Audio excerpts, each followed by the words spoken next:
la mesa titulada Discriminación y Violencia de Género y Sexual en Tiempos de Pandemia, donde vamos a tener como moderador a Miguel García Murcia, quien nos va a presentar a las personas ponentes. Le doy la palabra a Miguel García Murcia. Buenos días a todas, a todos. Es un gusto acompañar esta sesión de la 20ª Semana Cultural de la Diversidad Sexual, y vamos a dar inicio a la mesa que tiene por título Discriminación y Violencia de Género y Sexual en Tiempos de Pandemia. Nuestra mesa va a estar compuesta por 5 ponencias. Agradecemos a cada una de las personas que van a estar presentando anticipadamente.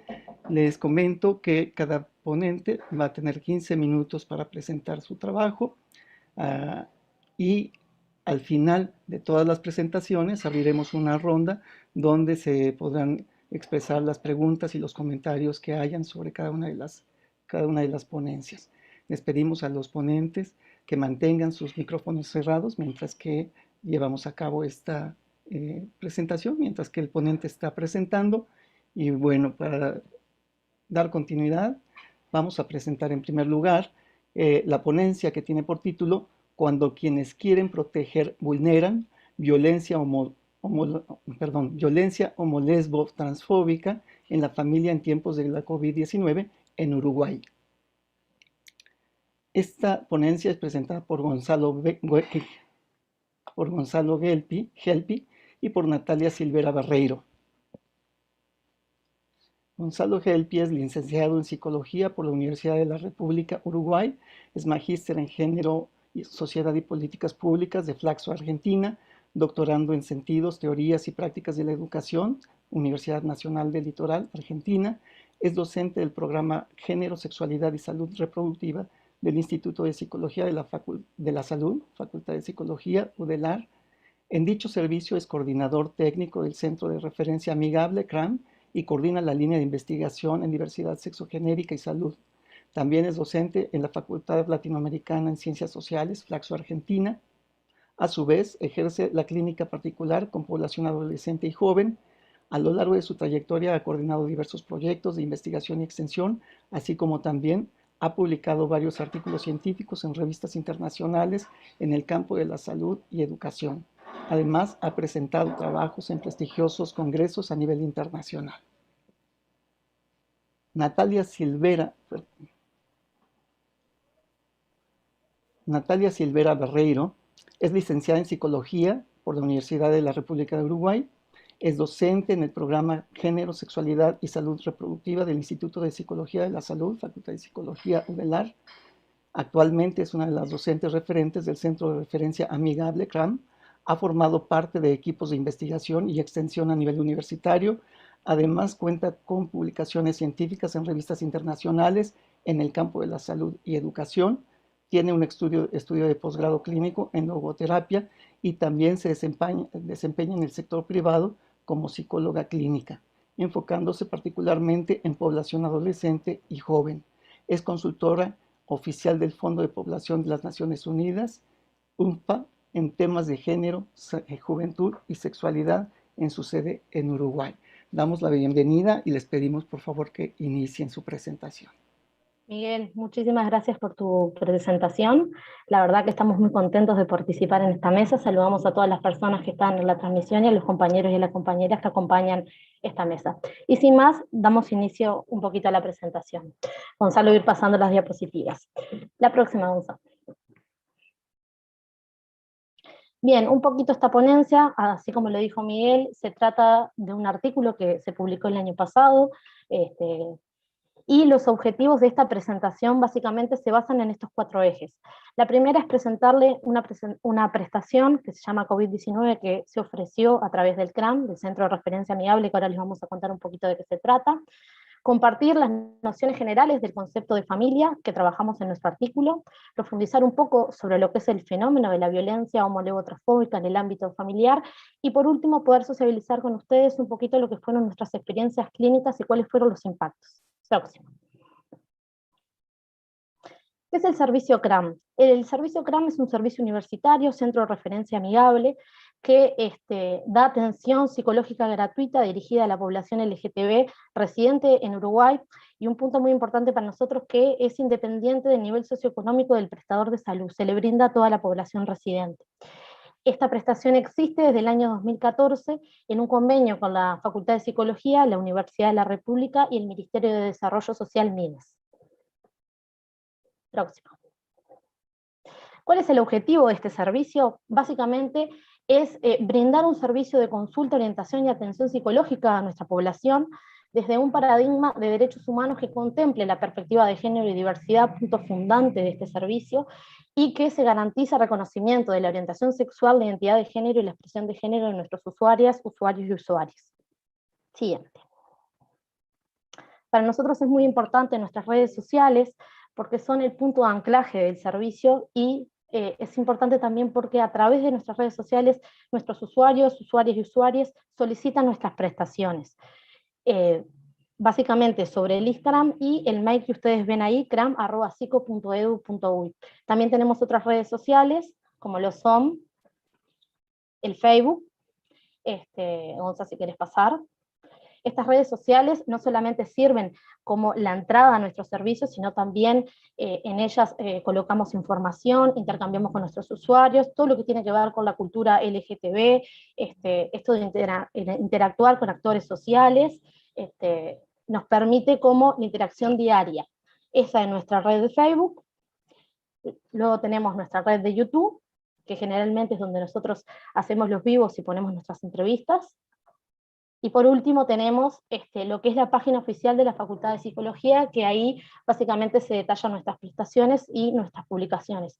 El CRAM no solamente realiza atención directa con nuestros estudiantes, sino que también se dedica a la extensión universitaria y a la investigación. Siguiente. ¿Cuáles son las prestaciones que nosotros tenemos disponibles? Bueno, básicamente 3, que son las consultas únicas de apoyo legal y o psicológico, que son consultas que tienen un motivo focal a resolverse en 1 o 2 encuentros. Cuando estas consultas, los motivos de consulta tienen ciertas complejidades, el espacio sirve para poder derivar a otros espacios, como por ejemplo nuestra segunda prestación, que es tratamiento psicológico individual focal, o otros espacios, otros centros de salud, o a la comunidad, cuando se requiere una derivación. Y por último tenemos dispositivos grupales no terapéuticos con orientación a la prevención primaria y secundaria, que estos grupos focales por el tema de la pandemia este año no han funcionado, pero están dirigidos a jóvenes y a familiares de la comunidad LGTB. Próximo. Y bueno, y esta prestación COVID-19 fue exclusiva del año 2020, debido a la pandemia. Se pensó desde el servicio cómo poder llegar a la población, ya que empezaron a caer demasiadas consultas. Entonces se diseñó un dispositivo de atención en M-Salud. Esto tiene que ver con que el servicio se sostuvo a través de redes, a través de Zoom, de plataformas virtuales.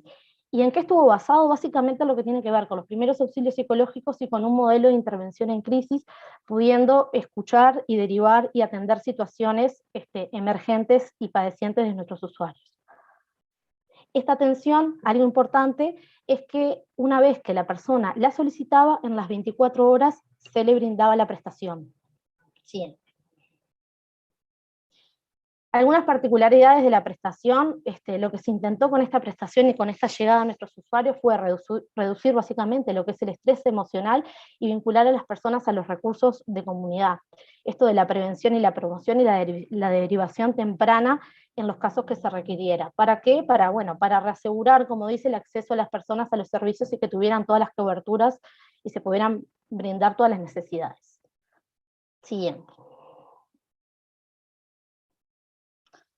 Bueno, algunas particularidades también es que este modelo de intervención fue desde la psicoeducación, cumplió como un rol relevante, se preparó a los sectores de mayor vulnerabilidad y riesgo para desarrollar conductas más adecuadas para afrontar asertativamente las situaciones que atravesaban, ¿sí? Y no quedar como en un esquema de la cuestión patológica, sino poder atender, como les dije anteriormente, poder derivar las situaciones más complejas y que surgían por la pandemia. Siguiente. Bueno, cantidad de consultas atendidas. Capaz que el número no es muy representativo, pero bueno, recordemos que Uruguay es un país chiquito y para nosotros este número sí es como muy representativo. se atendieron 260 personas desde el 2014, y como les dije anteriormente, sin importar el departamento de origen, el sexo, el género, la raza, o la orientación sexual, identidad sexual, nivel socioeconómico o nivel educativo y estado civil. Básicamente, la prestación COVID fueron 56 personas las que atendimos, y las franjas etarias de las cuales llegaron al servicio fueron de 15 a 25 años. Siguiente. ¿Cuáles fueron los motivos más prevalentes de consulta? Bueno, en primer lugar, los episodios de violencia homolevotransfóbica en el ámbito familiar, después sintomatologías asociadas a estrés o ansiedad, lo que tiene que ver con el desempleo y las precarizaciones y los despidos que se generaron el año pasado y este año también, las dificultades para poder sostener lo que fueron las clases virtuales. Desde el año pasado nosotros estamos con clases virtuales, recién este año hay retornos en algunos sectores, pero todavía la universidad casi toda sigue funcionando a nivel virtual, y los aumentos de las ideaciones suicidas, básicamente. Siguiente. Bueno, y un poquito para empezar a trabajar lo que es las nociones generales sobre el concepto de familia, y muy genérico en Occidente. Cuando pensamos en el concepto de familia nuclear o familia moderna, se consolida especialmente en el siglo XVIII, en el marco de lo que es la revolución industrial. Básicamente los estados-nación le asignan a la familia el rol de agente de socialización primaria como función específica. La noción de familia moderna occidental se funda sobre estas prescripciones, sobre lo obligatorio de la heterosexualidad y la monogamia formal. En el marco de lo que es este contrato social y sexual se definen los roles de manera clara y bien diferenciados entre lo que son los varones y lo que son las mujeres. El amor romántico permite y habilita sin lugar a dudas la creación del hogar y de la figura de la mujer, madre, esposa, y este amor, como se le suele decir, generizado, feminizado, conjuntamente con lo que es la división de las tareas, refuerza lo que es el sistema de sexo-género y reproduce los binarismos y también las desigualdades. Lo que lleva un poquito a pensar qué es lo que pasa a mediados del siglo pasado, lo pueden ver en la diapositiva, ahí cuando dice familias occidentales, cuáles son los cambios que vienen surgiendo. Bueno, evidentemente hay un montón de transformaciones. La constatación de estos cambios tiene que ver con lo político, lo cultural, lo tecnológico y básicamente también lo subjetivo. Dentro de los cambios vemos que la mujer sale al mercado laboral, formal, se aprueba el divorcio, surge también los métodos anticonceptivos que nos permiten a las mujeres lo que tiene que ver con la planificación familiar y lo que tiene que ver con el disfrute sexual. La sexualidad se pone en el centro y se empieza a hablar de placer sexual. Se crean tratamientos también de lo que es la reproducción asistida, se incrementa por lo tanto la esperanza de vida, y se diseñan las instituciones que tienen que ver con el cuidado, esto de los jardines, las guarderías, los residenciales para adultos mayores, lo que ya permite un cambio estructural en lo que son los modelos de familia. Siguiente. Y bueno, desde Uruguay también, en este nuevo milenio se aprueba la interrupción legal del embarazo, el matrimonio igualitario, la reproducción humana asistida y la posibilidad de que las personas LGTB también puedan adoptar niños y niñas. Básicamente estos avances empiezan a resignificar estas posibilidades y estos derechos. Siguiente. Entonces empezamos a pensar ya no a las familias como esta unidad homogénea ni estática, sino como una unidad dinámica, ¿no? Encontrándose en pleno proceso de transformación y reestructuración hasta el día de hoy. Siguiente. Siguiente. Ahí está, un poquito también traerles como el concepto de Bleja, ¿no? Esto de que la familia cumple la función de intermediario entre lo que es el individuo y la sociedad, que es su lugar de formación de identidad e identificación, como fundante a través del concepto de familia. Siguiente, Gonza. Y bueno, dentro de las instituciones familiares se contemplan, ¿no?, el conjunto de valores, de normas compartidas que orientan el modo de pensar, sentir. Acá veamos lo importante que es la familia, ¿no? Lo que son las normas, cómo se internalizan las normas, y nosotros lo vemos después en nuestros servicios cuando trabajamos con nuestros usuarios, estos preceptos de familia, lo internalizados que están y lo difícil que es a veces romperlos, de construirlos pensando, sobre todo cuando hay padecimiento psíquico. Siguiente. Siguiente. Y siguiente. nada, por último les quería como comentar esto de que cuando las personas por este tema de la pandemia han retornado a sus hogares por diferentes situaciones, porque estaban en la capital del país y retornaron porque los estudios se hacían virtuales, porque la situación pandémica llevó a que volvieran a sus hogares, o por los motivos que fueran, se piensa la familia, ¿no?, como la familia que protege. Y bueno, no siempre la función de la familia es la que protege, la que cuida, sino que también sabemos que en las familias hay malestares psíquicos y suceden situaciones de homolibotransfobia y de violencias, que bueno, es un poquito lo que va a pasar a desarrollar Gonzalo. Muchas gracias, Nati. Buen día a todos, todas y todes, y gracias por la invitación. Perdón, Gonzalo, nada más para comentarles, tenemos 3 minutos solamente. Perfecto. Gracias. Por un lado, que dentro de las familias se despliegan esta serie de proyecciones sobre distintos miembros del núcleo, ¿no? También esta parte de que sería oportuno asumir a tiempo que nunca seremos necesariamente aquello que nuestros padres esperaban, y que nuestros padres en algún momento pueden fallarnos, y que dentro de la comunidad LGBT es habitual que nos fallen, de hecho. Esta realidad se presenta con frecuencia en los vínculos, sobre todo en determinadas fases del ciclo de vida, como puede ser la infancia, la adolescencia, la vejez, o en situaciones donde hay una discapacidad, por ejemplo. Siguiente, por favor. Y ahí vemos que en Uruguay aún hoy existe una tensión entre los marcos normativos y si estos se legitiman en la vida social. Es decir, hay una brecha entre lo que son las creencias, los discursos y las prácticas en este campo. Y según los datos disponibles, la aceptación social hacia la diversidad sexogenérica ha ido en aumento, pero aunque el Estado dé garantías, proteja, reconozca derechos, aún hoy, siguiente, vemos cómo a la interna de las familias se presentan situaciones de violencia heterocisnormativa, de homolesbotransfobia, y esto hace que se vulneren derechos humanos fundamentales, ¿no? Siguiente.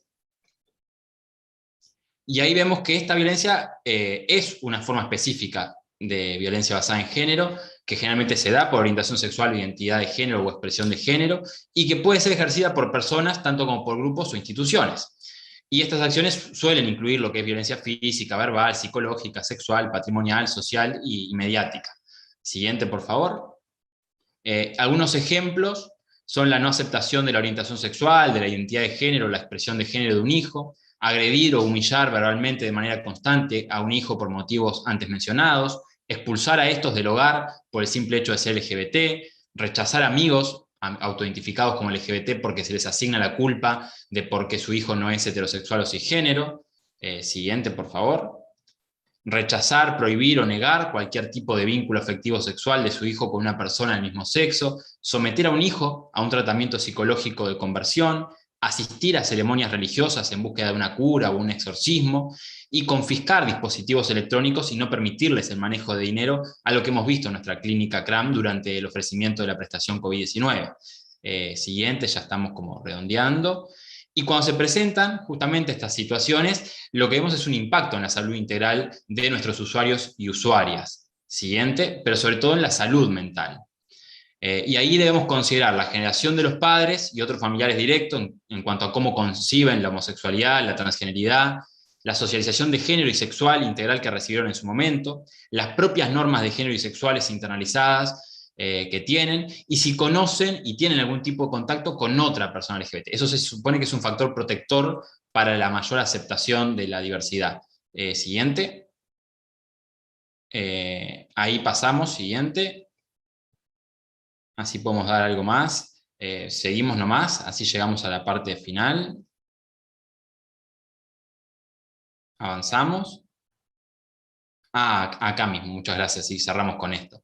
En cuanto a los impactos del COVID-19 en las dinámicas familiares, lo que podemos compartirles a partir de la experiencia es, primero, que la pandemia nos afecta de distintas maneras y no a todos por igual, y que los efectos directos e indirectos en la vida de las personas se han configurado como un nuevo y prioritario objeto de estudio de todas las disciplinas científicas, que estamos trabajando interdisciplinariamente a modo de poder cooperar con lo que es la producción de conocimiento original que sea útil para los decisores, y poder pensar y repensar políticas públicas específicas que contrarresten los efectos negativos. Y los efectos negativos que pudimos rastrear son los siguientes. Avanzamos un poco. Bueno, ahí vemos por un lado lo que es las intersecciones de estas realidades que han configurado ambientes más inseguros ante el COVID-19, sobre todo esto de poder ver que las personas LGBT desde antes de la pandemia ya tenían problemas asociados a su salud mental, son entendidos como un grupo de riesgo, y en el contexto de pandemia se ha incrementado lo que son cuadros de depresión, de ansiedad, de ideaciones suicidas, intentos de autoeliminación y suicidios consumados, lamentablemente. Y que esto está interrelacionado con el estigma, con la discriminación y con las experiencias displacenteras vividas en los entornos comunitarios, pero también a la interna del núcleo familiar. Y ahí cerramos con una viñeta clínica, como para poder mostrar, seguimos un poquito, avanzamos, avanzamos, ahí. Esto es un poco lo que hemos visto. Primero, una convivencia en promedio de muchas más horas diarias con las familias que hasta antes de la pandemia no existía. Esto ha aumentado la exposición a discriminación y a violencia. También el hecho de estudiantes del interior que han retornado a sus hogares para ahorrar dinero, pero esto les enfrentó a una convivencia estresante, desgastante, donde la violencia emergió. Y la viñeta, que creo que es la siguiente, así cerramos con algo más exacto, acá. Cerramos con esta viñeta, que es la de L, una adolescente cisgénero de 19 años, autoidentificada como lesbiana, en condición de migrante y aún con una barrera lingüística. Y en el espacio de consulta ella desplegó sus miedos asociados a contraer el virus y aún estaba sin cobertura en salud y se le había llevado a desarrollar conductas fóbicas, por ejemplo, un aumento al momento de hacer compras, cuando sacaba a pasear a su perro, comenzaba a manifestar, ¿no?, una sintomatología asociada a ansiedad, con rasgos obsesivos compulsivos, y aparecía esto de volver a su casa, lavarse varias veces las manos, por varias horas, incluso tenía la creencia de que se había enfermado, de que había contraído el virus y que iba a morir. Y también comentaba esta incomodidad a causa del hacinamiento que estaba padeciendo en este contexto. Entonces había muchas personas en el Si hogar, pudieras más de lo concluir, habitual. Gonzalo, por favor. Perfecto, y básicamente el espacio donde se vivía era pequeño. Entonces lo que traía era, me falta privacidad, estoy en clases, me cuesta concentrarme y escuchar. Y había otro ejemplo, y con eso cerramos, donde directamente había un discurso religioso en el medio, y aparecía esto de Dios te está castigando, salí vos a hacer las compras porque si contraes el virus y te morís, no nos importa. Es decir, la violencia verbal y psicológica fueron las más prevalentes, además de la económica, en este contexto de COVID-19. Muchas gracias por su atención y si quieren profundizar pueden leer el texto original donde se avanza con mayor profundidad en algunos puntos. Gracias. Muchas gracias. Muchas gracias, Natalia y Gonzalo. Damos paso a la siguiente presentación, que tiene por título La gestión del riesgo durante la pandemia por las comunidades lésbicas de República Dominicana. Y para ello nos acompaña Rosalba Karina Crisóstomo, lesbiana y feminista, directora ejecutiva y fundadora de la Comunidad de Lesbianas Inclusivas Dominicanas, COLESDOM, y es presidenta de la Cooperativa de Ahorro, Crédito y Servicios Múltiples Diversa, COP Diversa. Muchas gracias, Rosalba. Adelante, por favor, 15 minutos. Muchas gracias. Hola a todas y todes. Bueno, en el día de hoy yo voy a estar hablando como de la gestión de riesgo que hemos estado realizando desde la comunidad de lesbianas inclusivas dominicanas en frente al COVID desde una mirada ya desde el cooperativismo. Ustedes saben que las personas de la comunidad LGBTIQ y específicamente de las comunidades de personas asignadas femeninas al nacer dentro de las diversidades. Desde COLESDOM trabajamos con estas poblaciones. Y ustedes saben que no solamente aquí en la República Dominicana, sino en toda Latinoamérica y el Caribe, estas poblaciones han sido muy golpeadas por el tema de la pandemia del COVID-19, debido a que en su gran mayoría estas personas realizan trabajo informales, algunas de estas y estos realizan actividades que no son consideradas como trabajo dentro de la sociedad, ya sea trabajo sexual, entre otros. Entonces, quisimos plantear un proyecto organizacional para mitigar todas estas debilidades que han venido a aflorar a estas comunidades con las que trabajamos a través del COVID desde una mirada del cooperativismo. Planteamos primero un proyecto institucional que se llama Colestón Emprende desde el Cooperativismo, y quisimos plantear un programa de emprendimiento. Entendíamos que si desde la ONG desarrollábamos este programa de emprendimiento de Colestón Emprende, no podríamos operativizar de una manera eficiente que los beneficiarios y beneficiarias de este proyecto pudieran entenderse como entes sociales productivos dentro de sus propias capacidades. Ya que como ONG no podríamos darle el seguimiento a que si ganaran algún capital semilla o capital de inyección al capital en pequeños negocios o pequeños emprendimientos que tengan, se iba a dificultar el tema de darle el seguimiento técnico con relación a las finanzas en materia legal aquí en la República Dominicana. Entonces, también para ir rompiendo todas estas debilidades que hay en el sistema de los apoyos y las ayudas, como el dar. Yo te voy a dar comida, que son cosas básicas. O sea, te voy a dar comida, te voy a dar alimentos. Entonces, quisimos ver la otra cara de la moneda, en donde estos grupos tienen capacidades, tienen habilidades de pequeños negocios puntuales y que ellos y ellas lo desarrollan desde una perspectiva no muy formal, por decirlo así, pero sí lo hacen. Solamente necesitan algunas técnicas y habilidades prácticas para poder desarrollar estos sueños y estos pequeños emprendimientos, ¿verdad? Entonces, entendimos que hacer alianzas también con el Estado era muy importante. Entonces, ¿qué hicimos? Desde el programa Colestón Emprende, desde el cooperativismo, desarrollamos un proceso de programa de emprendimiento en donde 25 personas de la organización pudieran entenderse como para aprender sobre esto, sobre los emprendimientos y el desarrollo. Entonces, después de esto, íbamos a elegir a 5 o 8 personas que pudieran cumplir con una pequeña presentación técnica de un informe planteando cómo ellos y ellas entendían realizar un pequeño negocio de emprendimiento o inyectarle capital a su negocio que ya lo tengan en movilización.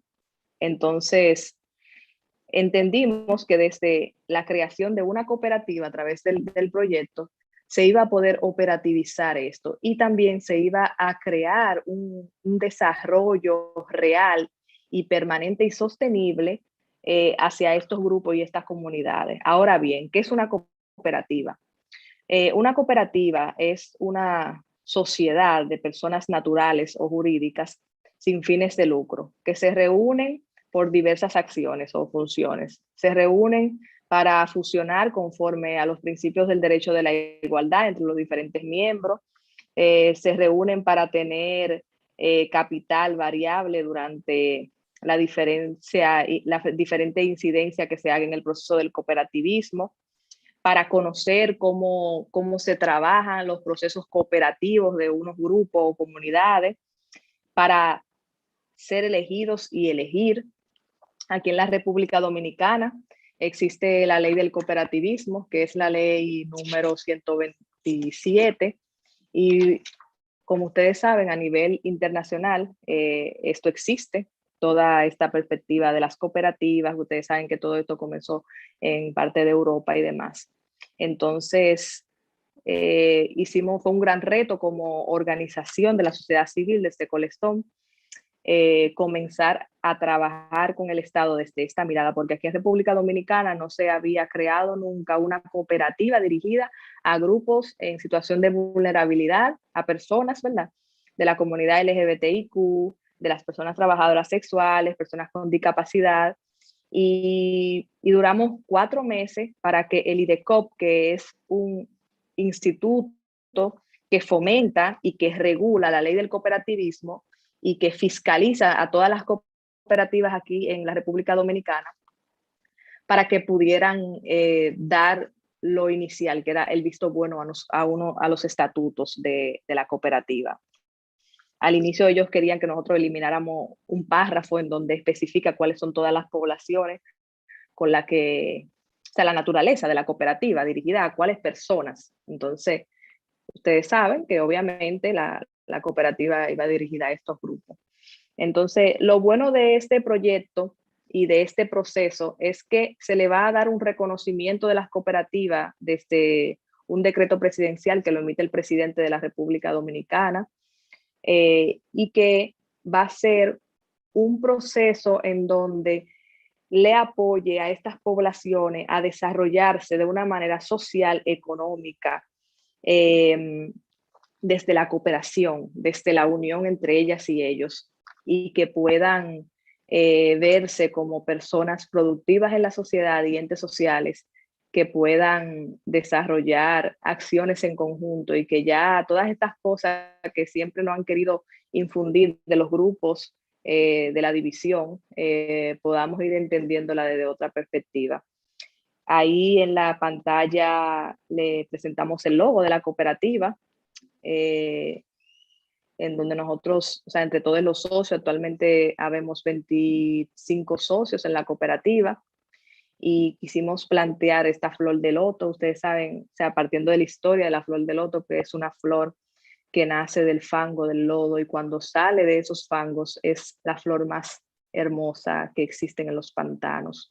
Entonces, la mirada de nosotros frente a la gestión de riesgo del tema para hacer frente a este golpe tan grande y duro que ha hecho la pandemia del COVID a los grupos en situación de vulnerabilidad, ha sido desde una mirada de superación, de desarrollo económico y social, y no desde la perspectiva de la victimización de estos grupos y poblaciones. Muchas gracias.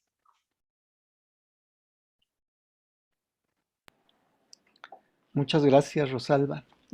Gracias por ser puntual y terminar a tiempo. Damos paso ahora entonces a la siguiente presentación, que tiene por título Bioresistencias, la lucha de los PBBs en el estado de Veracruz. Originalmente sería presentada por la doctora Patricia Ponce Jiménez, no le fue posible estar aquí con nosotros, pero en su lugar nos acompaña el maestro Julio Antonio García Palermo, colega de la doctora Ponce, que conoce el trabajo y amigo también de ella. Julio, por favor, adelante.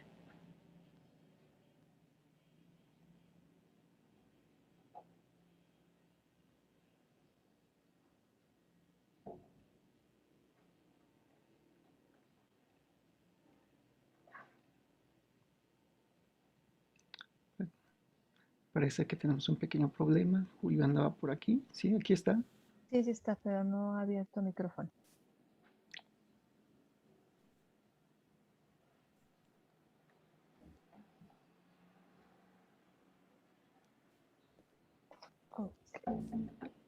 Julio. Entonces, Miguel, para damos que paso a la siguiente, ¿no? Exactamente. Damos paso a la siguiente. La siguiente presentación es de... tiene por título No vayas a contagiar, experiencias de violencia y de agencia de los profesionales del cuidado en contexto de la COVID-19, y es presentada por Karina Rivera. Karina Rivera Lorenzo es pasante de la licenciatura en Antropología Física, profesora adjunta en la licenciatura en Antropología Física de la ENA, en la asignatura obligatoria Teoría Antropológica 1 y 2, forma parte del proyecto de investigación formativa Corporeidad, Experiencia, Representación y Enfermedad, adscrito a la licenciatura en Antropología Física en la misma ENA. Sus líneas de investigación versan sobre el cuerpo, antropología médica, procesos de salud, enfermedad, atención, diabetes, alimentación y nutrición. Es coautora de Atzala de la Asunción, Guerrero, Agua entre Rocas, en prensa, y las creencias religiosas en el proceso salud-enfermedad, atención en torno a la diabetes en Atzala, Guerrero y Cuerpo, Salud y Religión. Junto con ella, Marta Rebeca Herrera Bautista es coautora de este trabajo que se va a presentar ahora. Ella es profesora investigadora de tiempo completo en la Dirección de Antropología Física del Instituto Nacional de Antropología e Historia. Es licenciada en Antropología Física por la ENA, maestra en Medicina Social por la UAM Xochimilco y doctora en Ciencias Antropológicas por la Facultad de Filosofía y Letras de la UNAM. Es responsable de la línea Desigualdad Social, Violencia y Antropología del posgrado de Antropología Física de la ENA. Sus áreas de interés son infancias, salud, género y violencia.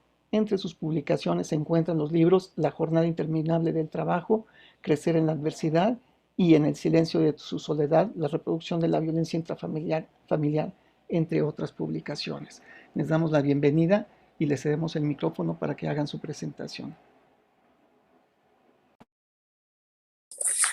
Muchas gracias por la presentación. Voy a compartir la pantalla.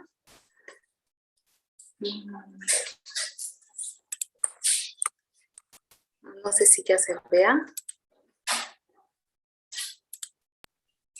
¿Me pueden avisar, por favor? Todavía no se ve. No. A ver. Creo que ahí va. Ya se ve. Perfecto. Bueno, primero quisiera dar gracias a las organizadoras del evento, a Lilia Hernández y a la doctora Yesenia Peña por invitarnos a esta semana.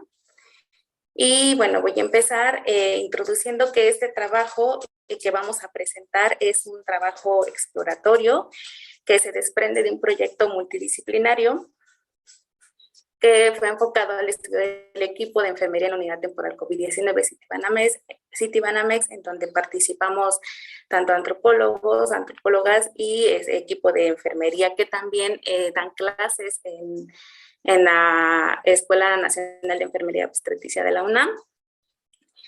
Y bueno, este proyecto tuvo 3 objetivos generales. Uno de ellos fue caracterizar al personal de enfermería a partir de conocer sus características como la edad, el sexo, el número de hijos, estado civil, etcétera. Hay también características socioeconómicas y conocer para conocer quiénes conformarán este equipo de enfermería. El segundo fue de conocer, describir y analizar las representaciones, las experiencias y las prácticas de estos sujetos de investigación y las repercusiones en la vida cotidiana, en el cuerpo, las emociones y sus relaciones tanto sociales, laborales, familiares y de pareja. Y por último, el de los elementos estructurales de la identidad de las y los profesionales del cuidado a partir de sus trayectorias laborales, ¿no? En enfermería, imagen y los elementos de riesgo. Y bueno, para llegar a estos objetivos se plantearon diversas preguntas de investigación. Una de ellas fue sobre la violencia hacia los equipos de salud y es en donde versa ese trabajo exploratorio que les vamos a presentar. Y bueno, voy a hablar muy generalmente de esta unidad temporal COVID-19 en Citibanamex. Esta UTC-19, como se le conocía, es el resultado de la instalación de centros de atención temporal COVID-19 debido al incremento de casos tanto en la CDMX como en el Estado de México. Se construyó en 16 días a partir de una iniciativa tanto privada como del gobierno y la colaboración de la Facultad de Medicina de la UNAM y el Instituto de Ciencias Médicas y Nutrición Salvador Subirán y la CEDESA, que es la Secretaría de Salud de la Ciudad de México. Se estableció en el Centro de Convenciones y Exposiciones Citibanamex, contó con 4 salas, una de ellas era de almacén, 2 de hospitalización y una que durante los últimos meses del 2020 fue exclusivamente como terapia intensiva, ¿no? Esta fue habilitada el 24 de diciembre. Y hay que añadir que me parece importante decir que al ser una unidad emergente, así como un proyecto temporal y específico para pacientes con COVID, las condiciones tanto laborales como salariales fueron, en palabras de los mismos encuestados, buenas y justas, ¿no? Y el ambiente laboral, si bien no siempre era agradable, fue posible mantener una relación entre iguales y con respeto. El personal de enfermería sumó 1.512 profesionales al final de las labores de esta unidad, y el equipo médico se conformó por 149 miembros, 112 médicos generales y 37 especialistas, y por supuesto había otro tipo de personal de intendencia, nutriólogos, psicólogos, de terapia y demás. Y bueno, sigue la doctora Marta Rebeca. Sí, gracias. No sé por qué no se ve, mi cámara está abierta, pero bueno. La emergencia sanitaria develó diversos problemas que teníamos ya en el sector salud. Ahora sí que el país venía arrastrando ya como una respuesta a la implementación de la política neoliberal que inició en los años 90 y que había dado hacia la descentralización de los servicios, la reducción del gasto en salud, una atención primaria selectiva, la mercantilización de salud y privatización de servicios de salud, y bueno, y la corrupción, el tráfico de influencias, el desabasto de medicamentos, en fin, problemáticas al interior del sector, además cruzado por un contexto en donde se conjugaba los altos índices de pobreza, el entramado de múltiples violencias y el problema nutricional que tenemos de sobrepeso y obesidad. La siguiente, por favor. La siguiente. Bueno, afrontar los problemas bajo la política del gobierno actual fue generar una estrategia nacional bajo el principio de no endeudar más al país, un recorte presupuestal a otras instituciones, la reorientación del gasto público, la reconversión de hospitales y también salvar muchos hospitales que fueron construidos con fines políticos y que fueron abandonados, al menos como 320, ¿no? Se hizo una buena negociación con las farmacéuticas que permitió tener convenios para asegurar la vacuna, y creo que eso ha sido beneficioso para nuestro país. La siguiente, por favor. Lo cierto es que uno podrá valorar los aciertos y desatinos de la política nacional, pero México figura entre los países con más contagios y mortalidad en la población en general. Encabeza la lista con mayor número de fallecimientos a causa del COVID entre el sector de los trabajadores de la salud. Aún todavía ya se empiezan a valorar, pero no se tiene todavía un censo que nos hable sobre el problema de la salud mental que enfrentó el personal de salud ante la incertidumbre, el miedo, la tristeza, el encuentro con la muerte cotidiana y en las condiciones en que se daba esto, y la muerte de muchos compañeros del mismo sector. Además de los comentarios negativos en relación con su práctica laboral, e inclusive las exposiciones a los que fueron expuestos de violencias, tanto en el ámbito laboral como en lo público y en lo privado. La siguiente, por favor. Bueno, como decíamos, la violencia, la pandemia nos tocó en este enramado de violencias en donde venimos combinando del orden criminal, en donde el feminicidio, la desaparición forzada, los secuestros, las violencias a nivel intrafamiliar, entre los jóvenes, en fin, se suman, y bajo lógicas que se han ido generando con esta visión del individualismo y de la lógica del mercado, en donde el valor de la vida humana ha perdido la importancia y hemos pasado a ser mecanismos, mercancías desechables, donde todo se vale y se lucra con el dolor y con la desgracia. La siguiente, por favor. Bueno, las notas periodísticas además no nos ayudaron porque, y los medios de comunicación en sí, mostraban escenarios de incertidumbre, de muerto, de desosiego, de falta de equipo, de infraestructura, de recursos humanos especializados para la atención de esta pandemia, y las múltiples, los ataques psicológicos que se daban al interior del ámbito del hospitalario por la desatención, que no se tenían los medios con qué atenderlo, pero también otras expresiones que juegan en varios sentidos de la sociedad, ¿no?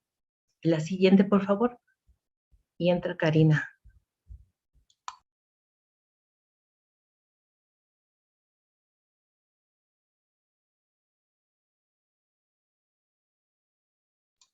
Tu micrófono. Ahí está, perdón, gracias. Bueno, ya entrado con el trabajo que se realizó, nuestra metodología fue a partir de una encuesta aplicada a enfermeras y enfermeros trabajadores de esta unidad temporal. Fue una encuesta que ellos pudieron llenar virtualmente porque fue a partir de los formularios de Google. Y bueno, también por las condiciones, ¿no? Y porque era una encuesta larga, entonces no podíamos como estar en esta unidad y en horas laborales, ¿no? Para ellos. El trabajo etnográfico se realizó durante septiembre de 2020 y mayo de 2021. Se realizaron diversas visitas a la unidad y se hizo un registro fotográfico y en diario de campo, así como una observación para saber el contexto de cómo y en dónde se desenvolvían estos trabajadores de la salud. Y se recopilaron 23 testimonios de este equipo de enfermería, entre los cuales no en todos hablan de situaciones de violencia, pero sí se pudieron rescatar en algunos este tipo de, bueno, cuando ellos tenían ese tipo de experiencias, ¿no? Y bueno, para hablarles del grupo de estudio de manera muy general, el 75% fue su mayoría mujeres, enfermeras, el 25% hombres. Sigue siendo una carrera que sigue como de alguna manera está más enfocada hacia las mujeres que los hombres, pero ya los hombres empiezan a incursionar más en este ámbito de la enfermería. Y hay que decir que de estos porcentajes fueron de 503 enfermeras y enfermeros encuestados, de un total de, bueno, ellos representan el 60.2% del total de la población, hasta septiembre del 2020. Y vemos que la mayoría, el 74%, eran muy jóvenes, entre edades de 20 y 29 años, ¿no? De ahí le siguen un grupo de 30 a 39 años y el de menor porcentaje de 50 a 59 años. El 71.3% de estos encuestados eran solteras o solteros. Y me parece a mí importante para las preguntas y lo que vamos a ver a continuación, decir que el 69.1% de ellos usaba el transporte público y también el 44.1% eran pacientes de enfermería. Esto como que se relaciona también con el hecho de que sean muy jóvenes, ¿no? Entonces, la mayor parte de la fuerza de trabajo de esta unidad, no solamente en enfermería, sino también en medicina y en otros ámbitos, fue con pasantes, ¿no? Sí, como vemos en el mapa, los estados de los que más venían eran, bueno, muchos de la Ciudad de México, el 52.6%, pero también del estado, ¿no? Esta zona conurbada con el 28.33%, otros estados de donde venían los enfermeras y las enfermeras eran Guerrero, Morelos, Puebla y Chiapas, pero podemos ver cómo se señala con estos colores que también venían de otros estados más de la República Mexicana. Y ya entrando en los de cuestiones sobre violencia laboral, no sé por qué ya no se ven los porcentajes, pero vemos conforme lo que ellos contestaban en la encuesta, la mayoría tuvo que ver con cuestiones de agresión verbal, siguiendo con discriminatorios, acoso laboral, agresión psicológica, acoso sexual, agresión física, y cuando se refiere a otros era como más estas cuestiones de robo, ¿no?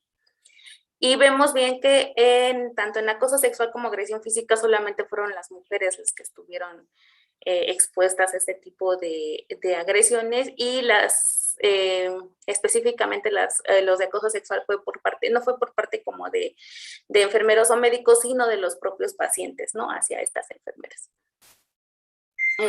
Tipos de violencia dentro del espacio público.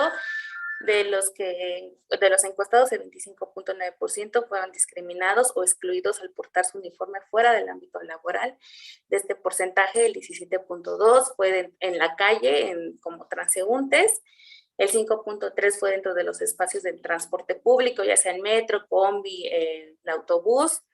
El 3.1% en establecimientos, sobre todo en tiendas, ¿no? cuando iban a comprar víveres, alimentos, demás. Y hubo casos, ¿no? El 0.4% de las propias familias, ¿no? Que mostraban signos de violencia hacia los profesionales de enfermería.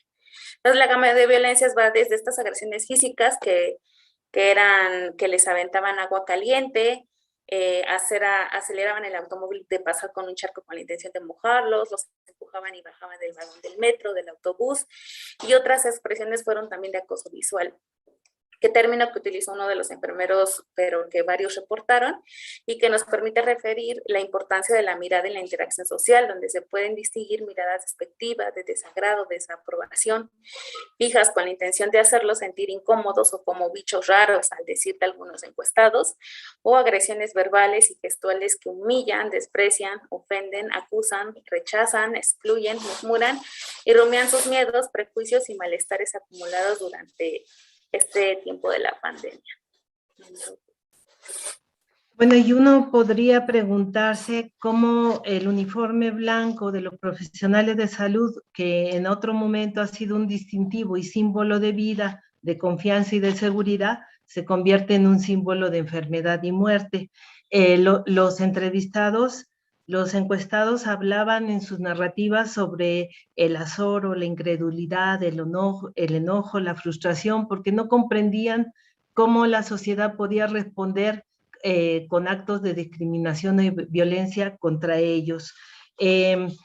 A modo de reflexión hablan de la nueva normalidad, y yo quisiéramos cerrar con esto, con esta reflexión de que a final de cuentas hemos estado inmersos en un entramado de violencias que nos ha llevado a visibilizar las violencias como algo cotidiano, en donde impera muchas veces el individualismo, la conciencia a modo sobre la violencia que nos afecta o nos discrimina, pero pero más de las formas en las que se ejercen contra nosotros y no de las que ejercemos nosotros contra los otros, dentro de los espacios y de las relaciones sociales que establecemos. No pensamos en el desgaste físico y emocional de los profesionales de la salud en la lucha diaria y por un periodo ya de más de año y medio de pandemia, sus sentimientos de vulnerabilidad a enfermar y morir en cumplimiento de su deber, porque han estado muy cercanos a otros compañeros que han dejado la vida en su quehacer cotidiano, que por cierto en la mayoría de los casos está mal retribuido. Aquí en la unidad que nosotros analizamos tenía una situación de verdad de privilegio porque tenían buenos salarios, buenas instalaciones, todos los materiales de curación y de protección, pero no es lo que en otros espacios hospitalarios sucede, ¿no?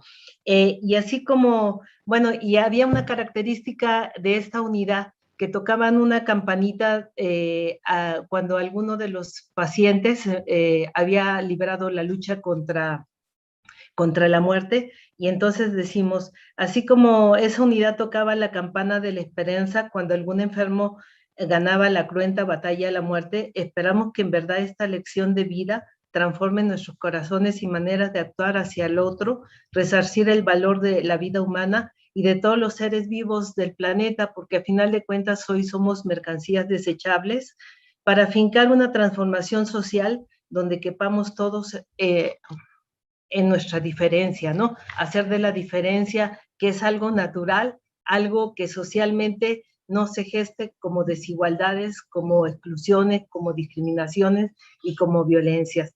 Requerimos desandar el camino que nos ha llevado a que impere la indiferencia, la intolerancia, la violencia, y donde la supremacía del yo autoritario, impera y nos ciega ante la presencia de los otros. Muchas gracias. Muchas gracias, Karina Rivera y Marta Rebeca Herrera. Gracias por su presentación.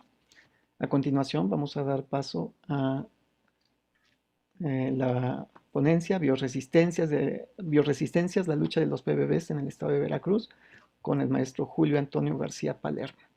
Adelante, Julio, por favor. Hola, Miguel, muy buenas tardes. ¿Me escuchan bien? Así es. Hola, pues muchas gracias. En realidad quiero comentar esto. Yo estoy aquí a nombre de la doctora Patricia Ponce, profesora investigadora del CIESAS Golfo, que da clases en CIESAS Ciudad de México. Entonces, bueno, la ponencia está titulada El multijarocho y su respuesta a la epidemia del VIH en Veracruz, por Patricia Ponce. Buen día a todos, tengamos todas y todos. Antes que nada, debo agradecer a Yesenia y a Lili por pensar en mí para compartir este espacio. A ustedes, colegas de mesa, debo una disculpa por no poder estar. Desafortunadamente, se cruzó un examen doctoral en el cual debo estar por ser parte del jurado. Mi amigo y colega Julio Antonio García Palermo aceptó amablemente estar en mi lugar. Muchas gracias, querido Julio. Debo decir que la reflexión que les comparto a continuación es producto de la presentación que hiciera Guillermo Núñez Noriega de mi libro VIH-Sida en Veracruz, Voces y Testimonios. Gracias, Memo, por hacerme pensar. Sin ti este escrito no hubiera sido posible. El grupo multisectorial VIH-Sida ITS del estado de Veracruz, conformado por personas con VIH y SIDA, profesoras, profesores universitarios, académicas y académicos y organizaciones de la sociedad civil e instituciones gubernamentales, lleva 20 años trabajando de manera voluntaria y autónoma en la respuesta del VIH. El multijarocho, como lo nombraré de aquí en adelante, camina de manera independiente y autónoma por las distintas regiones del estado sin recursos, sin licencias y sin concesiones, teniendo como tarea fundamental ejercer la Contraloría Social y exigir rendición de cuentas, con el fin de que exista una respuesta adecuada a la epidemia, la cual, desde nuestra perspectiva, incluye el compromiso con la prevención, la detección oportuna y la atención con calidad y calidez, en el marco de respetos irrestrictos a los derechos humanos de las personas viviendo con VIH o SIDA y de sus familias.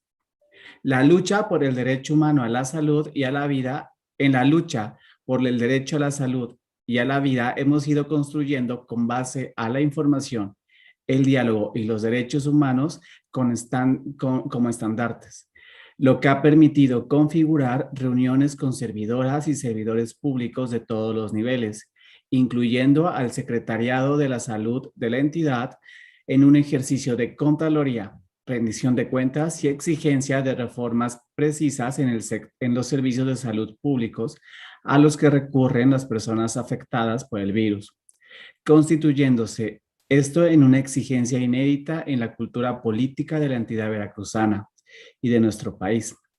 Usando diversas estrategias y tácticas de resistencia, hemos logrado, no sin dificultades, complicaciones, un mecanismo de vigilancia ciudadana que conlleva introducir quejas en la Comisión Nacional de Derechos Humanos, el compromiso de personas con VIH para colocar buzones para quejas y supervisar las clínicas de atención en donde reciben la atención de elaborar diagnósticos, evaluaciones e investigaciones. Así, el multi ha puesto al Estado veracruzano bajo los reflectores de la observancia, la vigilancia de las personas con VIH o SIDA y sus familias, quienes lo evalúan desde la perspectiva de derechos humanos, el derecho a la salud, el derecho a la vida, a un trato digno en la atención con calidad y calidez. Y, sobre todo, presionar para que se cumpla con sus obligaciones. Sin duda, estos años hemos dado una lucha política y social en torno a un derecho humano primordial, como lo es la salud, y en última instancia a la vida. Y hemos construido un campo de fuerza, como lo llama Guillermo Núñez Noriega, que tiene dos actores principales por un lado, al Estado representado fundamentalmente por el sector salud y por el otro a las organizaciones ciudadanas llamadas multi, en donde las personas con VIH o SIDA juegan un papel central. Son ellas y nuestros ojos, nuestros oídos, fuente de información, nuestra fortaleza. En este territorio de fuerzas cohabitan las relaciones de poder, el autoritarismo, la arrogancia, el estigma, la discriminación, pero también el diálogo, la exigencia, la resistencia y la negociación, que dicho sea de paso, en esta nunca ha estado ni estará la salud y la vida de quienes debemos por elección, que son las personas con VIH y con SIDA. La respuesta del sector salud son variadas. Se zarandean desde el enojo, la rabia, la burla, la sorpresa, la descalificación, argumentando que, y cito, ¿quiénes son para exigirles cuentas y decirles cómo hacer su trabajo? Es un espacio donde prevalece la jerarquía, el autoritarismo, las risas burlonas, el tortuguismo, las amenazas y el intento de soborno, pero también en algunos casos se asoma la solidaridad. Y es que la dinámica hegemónica, jerárquica y autoritaria del ejercicio del poder, principalmente en el entorno de la salud, no es posible aceptarla con Contraloría Social, mucho menos viniendo de personas con VIH, a quienes se ve como pacientes y no como seres humanos impacientes capaces de conocer, defender y exigir sus derechos.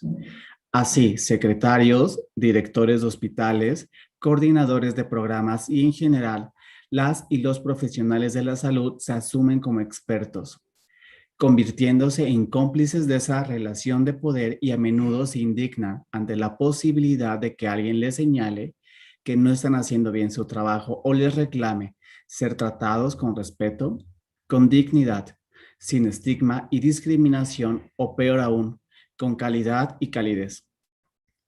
Y claro, porque el multijarocho no solo exige que haya pruebas rápidas, medicamentos antirretrovirales, insumos y reactivos suficientes, condones masculinos y femeninos, laboratorios equipados con exámenes de control y seguimiento, clínicas cercanas a los lugares de residencia de las y los usuarios, médicos y personal de salud capacitado, espacios limpios, sillas suficientes para esperar sentado y no parado, aire acondicionado, sanitarios limpios con agua y con papel, agua y vasos desechables, fórmulas lácteas para bebés de madres seropositivas, o un sistema administrativo eficiente que garantice el diagnóstico, la atención y el tratamiento oportuno y que no produzca retrasos, cancelaciones o rechazo de las citas a las y los usuarios. No.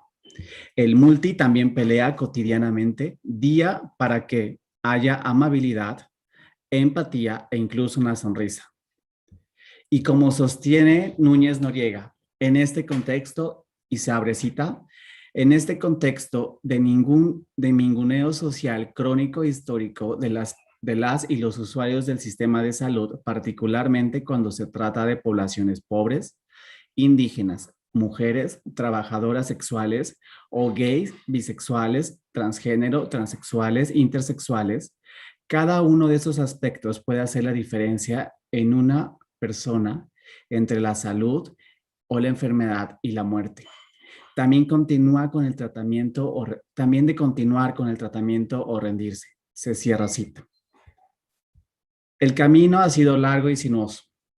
Ha requerido que construyamos una red solidaria con otras organizaciones de la sociedad civil a nivel regional, nacional e internacional, con instituciones municipales, redes de periodistas, organismos gubernamentales como el Instituto Veracruzano de las Mujeres e instituciones académicas como es el caso de la Universidad Veracruzana y el Centro de Investigaciones y Estudios Superiores en Antropología Social, CIESAS. Además de ello, ha sido necesario nuestra capacitación permanente en materia de sexualidad, género, diversidad sexual y amorosa, epidemiología, cabildeo con el Congreso local, leyes, reglamentos, normas, relación con los medios de comunicación, organización de ferias públicas para prueba rápida de detección de VIH, talleres de uso correcto y sistemático de condones femeninos y masculinos, y campañas de recolección de sustituto de leche materna ante el desabasto por parte del sector salud. Y diseñar, sobre todo, planeación estratégica. Nunca está de más la necesidad de tener sentido del humor, sentido común para celebrar la vida. Além de ello, aprender del arte de la negociación frente a las y los tomadores de decisiones para obligarlos a sentarse, escuchar y resolver, pero también procurar no perder la paciencia, no levantarnos e irnos y cerrar la puerta, a pesar de las burlas, las descalificaciones y negativas que a menudo han recibido. Que lo que hemos hecho, ¿qué es lo que hemos hecho? No nos hemos enojado, desesperado, les hemos gritado, les hemos golpeado en la mesa, les hemos denunciado públicamente, pero nunca hemos soltado la posibilidad de negociación. En el espacio para llevar la voz, la exigencia y los sentimientos de quienes nos debemos por elección. Después de 20 años, nos hemos constituido como una familia, celebrado los cumpleaños, el aniversario anual del Multi, las posadas y la organización de nuestra pastorela, donde se podrán imaginar que nunca represento a la Virgen María, sino el mismísimo diablo. No debo dejar de mencionar que hemos tenido que recurrir a la terapia grupal para resolver conflictos internos. Guillermo Núñez Noriega sostiene, se abre cita, el Estado moderno juega un papel central a través de sus múltiples instituciones, particularmente las relaciones con la administración de la salud, la vida y la muerte. Esto es la biopolítica.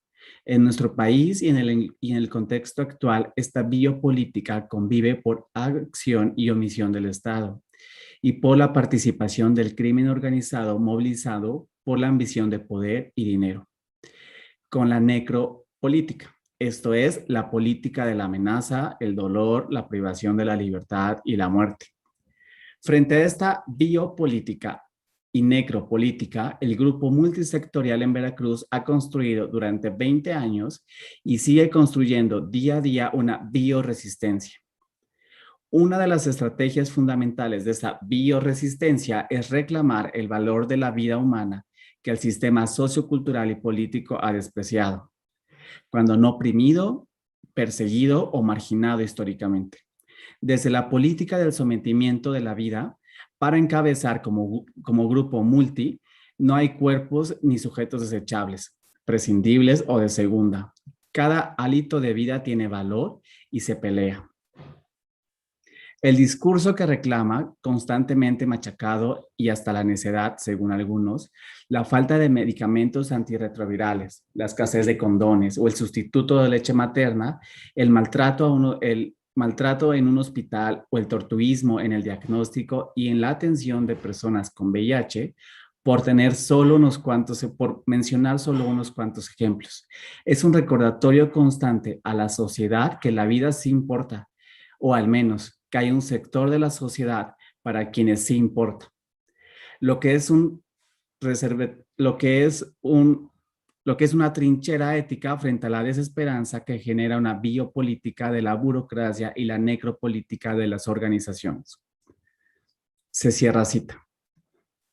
Somos parte del movimiento sociocultural y político, pero no partidista, que considera que la transformación no se finca en el ejercicio del voto ni en las revoluciones, sino que procuramos desde el ejercicio ciudadano y democrático sentar al Estado, exigirle al Estado que realice la tarea fundamental en el plano de la salud, concretamente en la respuesta al VIH, en función de las necesidades de la epidemia, de las personas afectadas por ella, y se comprometa en el marco de los derechos humanos a trabajar por la salud, la vida y la justicia social.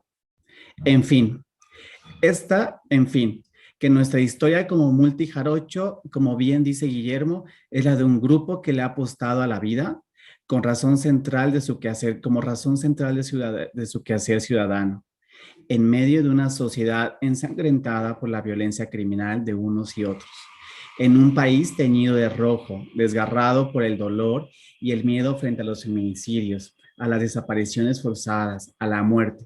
El multi, insiste en luchar por la vida, en valorar la vida, en celebrar la vida de los seres humanos en su diversidad y en exigir que este sea el corazón, el motivo y la razón misma del ser del Estado, de una sociedad en su conjunto y de cada una y una de nosotros. A nombre de Patricia Ponce, muchas gracias. Muchas gracias, Julio. Muchas gracias por esta presentación. Y pasamos a la última presentación de esta mesa, que tiene por título Desafíos y resiliencias para los estudiantes LGBTTIQ durante la pandemia en México, que estará a cargo de Manuel López Pereira. Él es doctor en educación por la Universidad de York en Inglaterra y maestro en investigación y desarrollo en la educación por la Universidad Iberoamericana. Realizó una estancia postdoctoral en el grupo de Antropología, Diversidad y Convivencia de la Universidad Complutense de Madrid. Ha investigado sobre temas de inclusión, diversidad, género y sexualidades en los espacios escolares. Su investigación actual se centra en las prácticas de inclusión social, las políticas educativas y las prácticas colectivas hacia los nuevos modelos de familia. Manuel, por favor, adelante. Muchísimas gracias, Miguel, por la introducción. Mucho gusto en conocerte también.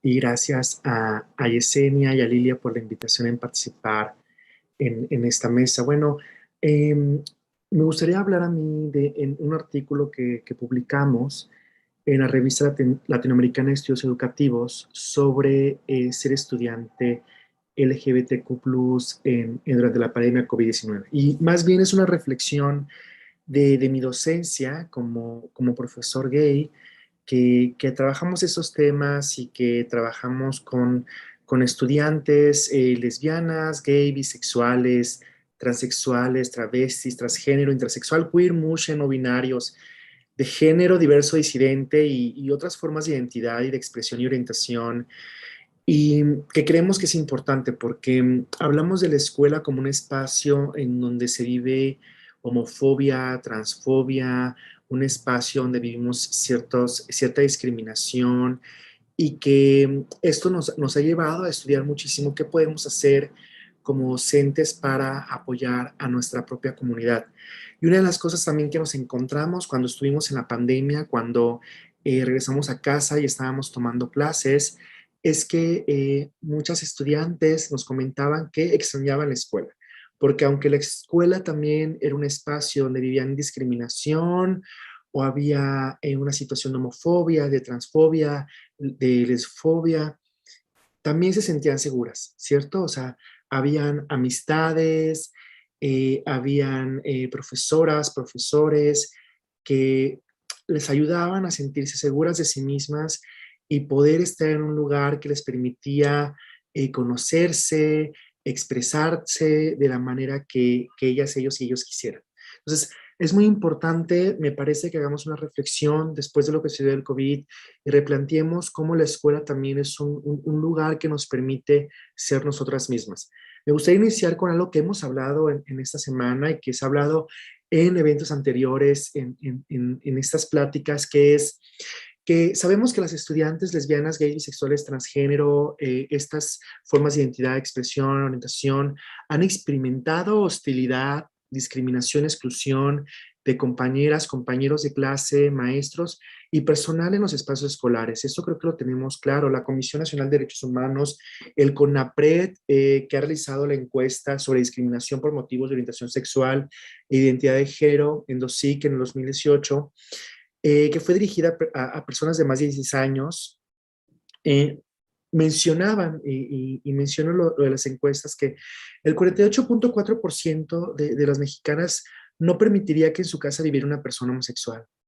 El 94.7% de los homosexuales sienten que hay discriminación en contra de ellos en la sociedad mexicana, y el 43% de los homosexuales cree tener menores oportunidades de asistir a la escuela que una persona no homosexual. Estos son los datos que nos proporciona la encuesta sobre discriminación por motivos de orientación sexual e identidad de género.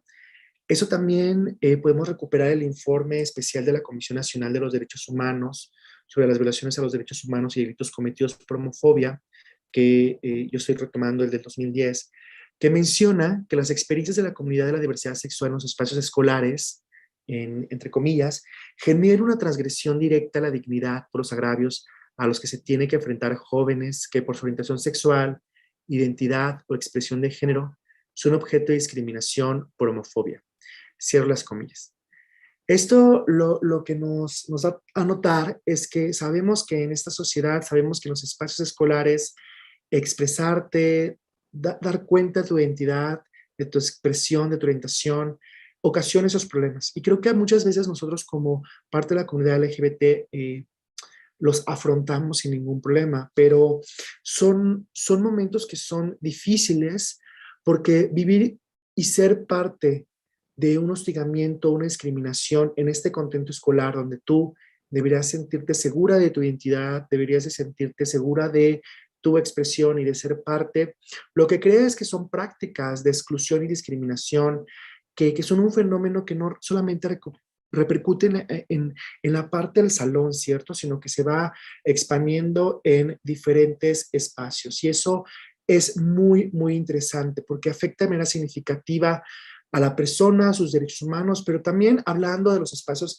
de los contextos educativos, lo que sucede es que también afecta de alguna u otra manera su rendimiento escolar, las actividades que realizan, la formación que tienen, y al mismo tiempo que es muy interesante, que nos parece que hemos estado platicando a partir del COVID, es que, y lo mencionaban nuestras compañeras en la plática anterior, es que un espacio que tú considerabas seguro, un espacio que tú te considerabas que ibas a estar bien, que es tu casa, por ejemplo, estás encerrada en un lugar en donde la familia tal vez no te apoya, en donde la familia tal vez tiene estos discursos de odio, esos discursos de discriminación, y que posiblemente antes estabas en una comida, en una cena, y había una discusión, pero no pasaba nada porque al siguiente día ibas a la escuela y estaban tus amigas, tus amigos, tus amigues, tu grupo cercano, y podías platicar lo que había sucedido y había un apoyo. Pero ahora no, estás encerrada en una casa donde posiblemente no te estén apoyando, posiblemente también hay un hostigamiento muchísimo más fuerte, donde tampoco puedes expresarte, no puedes hablar porque te están escuchando, o tal vez eres una persona que está en este proceso de identidad, en este proceso de expresión, y en su casa no es un lugar seguro para hablar o para hacer lo que esta persona desea o siente. Y entonces, lo que ha ocasionado es que hemos visto que los espacios educativos han permeado de estigmas y prejuicios sociales para la comunidad de la diversidad sexual y han producido situaciones de acoso escolar, transfobia, homofobia, como lo mencionamos, y otros actos de violencias, porque también es importante mencionar que son actos de violencias. Hay violencia psicológica, hay violencia económica en las casas. Y eso durante el COVID pues ha acervado situaciones muy complicadas. Durante mi experiencia escolar, y ahora como profesor universitario, quiero comentar, y por supuesto que las experiencias de cada una de nosotros son experiencias diferentes, pero desde mi punto de vista los espacios escolares a mí me han permitido romper ciertas barreras sociales y culturales, porque me ha permitido conocer un grupo de amistades que me han apoyado, que han estado conmigo. También encuentras profesoras, profesores que te dan pauta a ser tú, que te apoyan, que te ayudan de alguna manera. No me gusta mucho la palabra empoderamiento, pero creo que es una palabra que podemos usar para decir, nos da una fuerza de reconocimiento, de resignificación de nosotros. También es importante mencionar que la escuela te permite generar nuevas formas de entender el mundo, ¿no? O sea, hay experiencia de la diversidad y hay formas en que te permite construir tu identidad a través de estas amistades, de esta familia que siempre hablamos cuando hablamos de la comunidad LGBT, no una familia que nosotras escogemos, una familia que nosotras construimos, que a veces está fuera de la familia en donde crecimos. Entonces, en este momento de reflexión, como docente universitario, se dio hacia los estudiantes LGBTQ+, ¿no? Es decir, ¿qué es lo que está pasando con estos estudiantes que no tienen esos espacios? Que no tienen esos espacios para poder ser, para poder entablar conversaciones, para sentirse seguras. Y a partir de esta inquietud del confinamiento es cuando despierta la importancia de los espacios educativos para sociabilizar, esos espacios de construcción que nos permiten ser nosotras mismas. A partir del brote del coronavirus, una de las estrategias utilizadas para limitar el contagio de la pandemia, como ustedes saben, fue el distanciamiento social, ¿no? Y también un distanciamiento corporal, un confinamiento con tal vez en una situación que no era la mejor situación, una situación mucho más vulnerada a la que nos encontrábamos en las escuelas.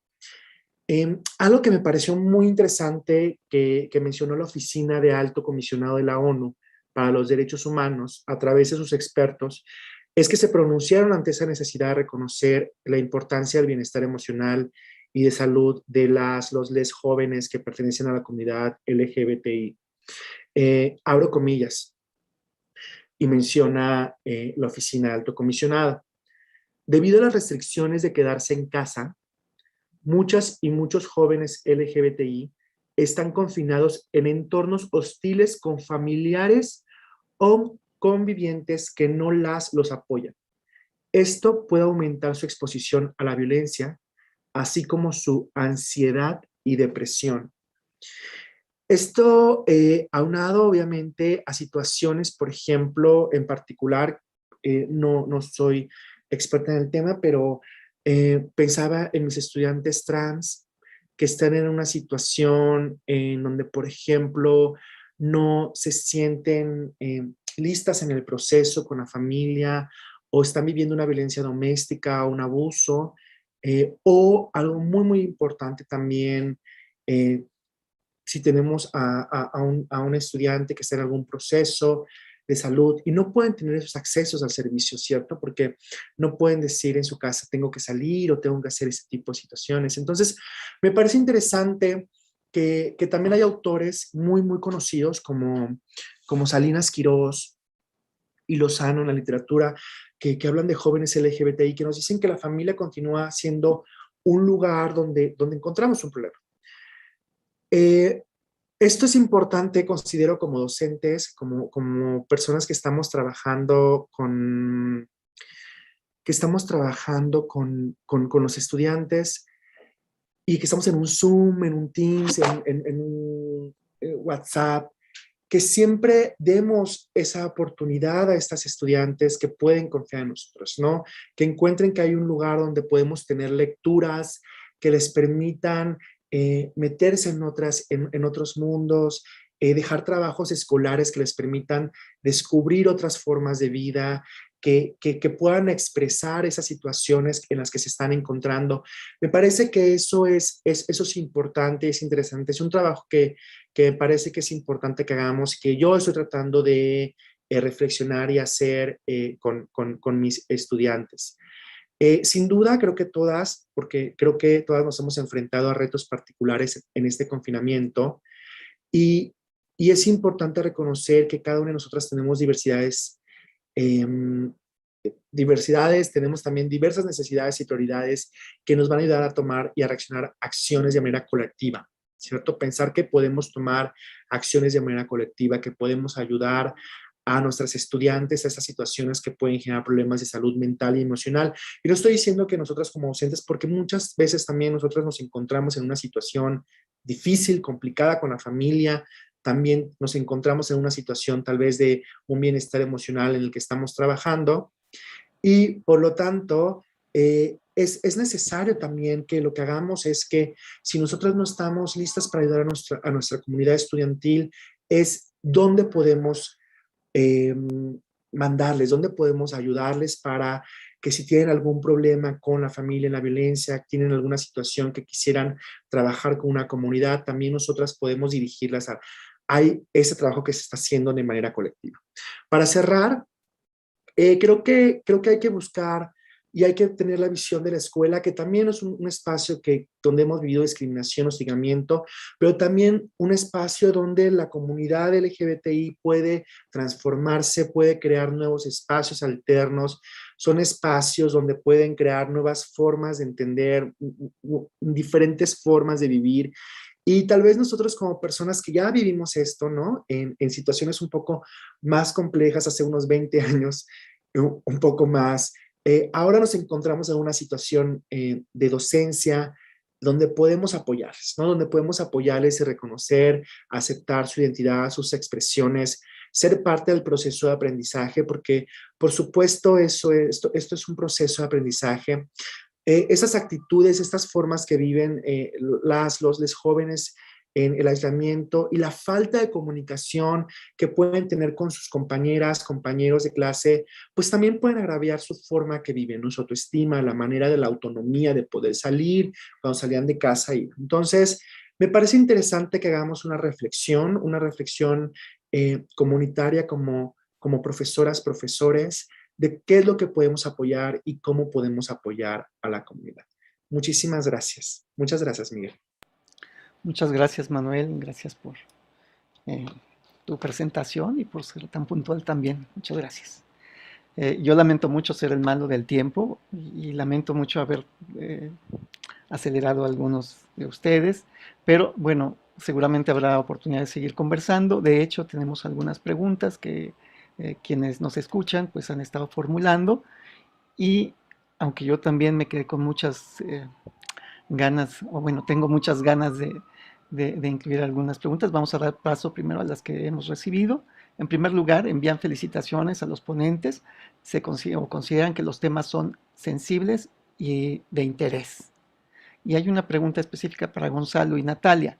¿Por qué a los hijos de padres de diferentes nacionalidades les denominan raza? Si quieren, vamos respondiendo estas preguntas que son como muy puntuales o muy dirigidas, y luego pasamos a las preguntas que serían como generales para que alguien las conteste. Sí, claro. Gonzalo y Natalia, por favor. Muchas gracias, Miguel. Retomo la pregunta de la audiencia. Básicamente hay motivos de nacionalidad que tienen que ver con procesos de migración, y después hay cuestiones de diversidad racial dentro del propio perfil de consultantes y que solicitaron la prestación específica de COVID-19.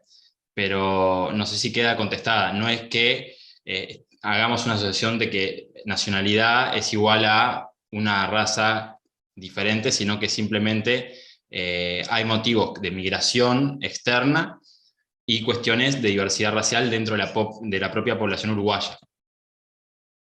Pero que hay, si lo miramos de un enfoque interseccional, en los motivos de consulta, en los conflictos psíquicos que vimos, hay diferencias atravesadas. Por ejemplo, en Uruguay, estadísticamente, sabemos que la población afrodescendiente está por debajo de la línea de pobreza y que se enfrenta a ciertas barreras y desigualdades sociales y estructurales que la población blanca. Entonces, para nosotros, la variable raza está en el centro de análisis de las experiencias de nuestros usuarios, usuarias y usuarias.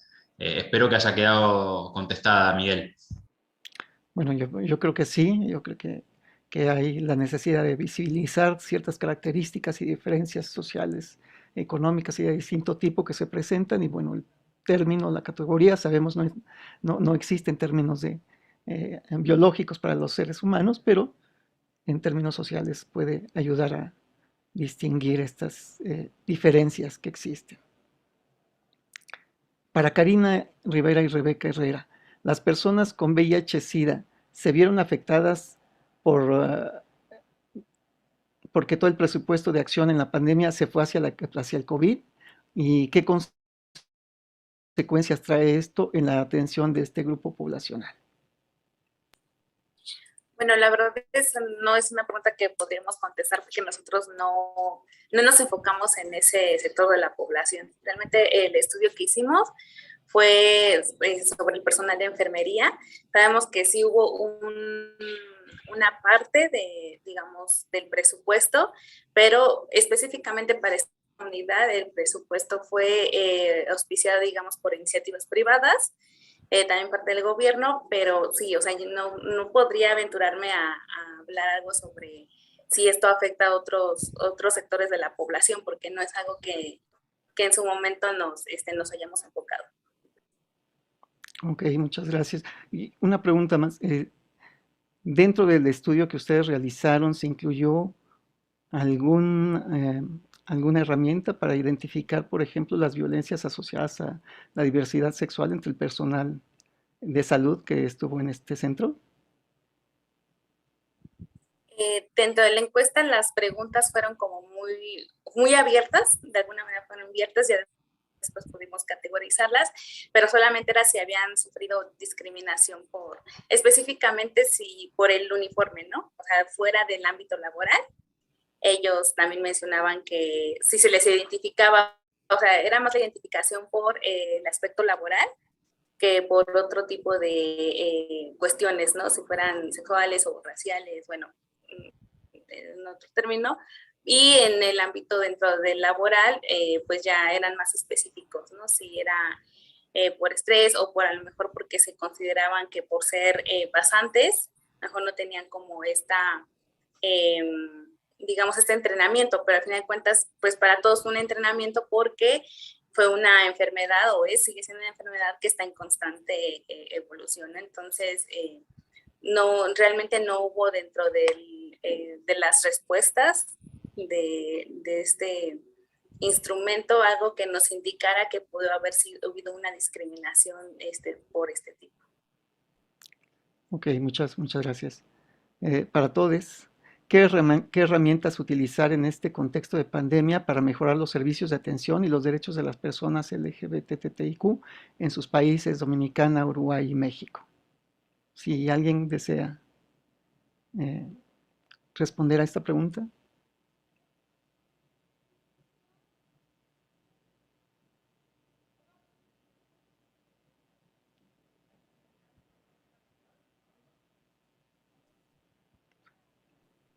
Bueno, mientras la van pensando, digo que creo que es interesante.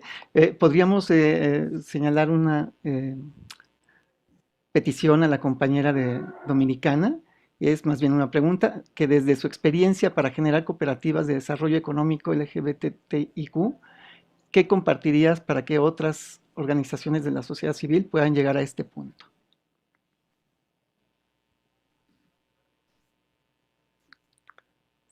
Si es para Rosalba.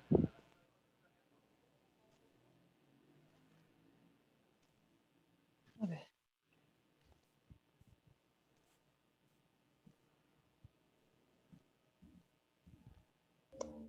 Creo que ya no está, ¿verdad? Creo que ya no está conectada, sí.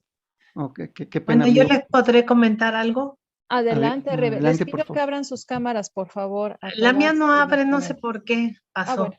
Pero bueno, yo considero que esta pandemia no, bueno, en el caso de México, nos tomó de sorpresa en un periodo de transición de un supuesto seguro popular que tenía que había supuestamente en número abarcado la atención al 90% del territorio nacional, pero solamente en papel. En realidad no se ejercía el uso de los servicios públicos, pues por las diferencias, la diversidad de condiciones sociales y geográficas que tenemos en el país.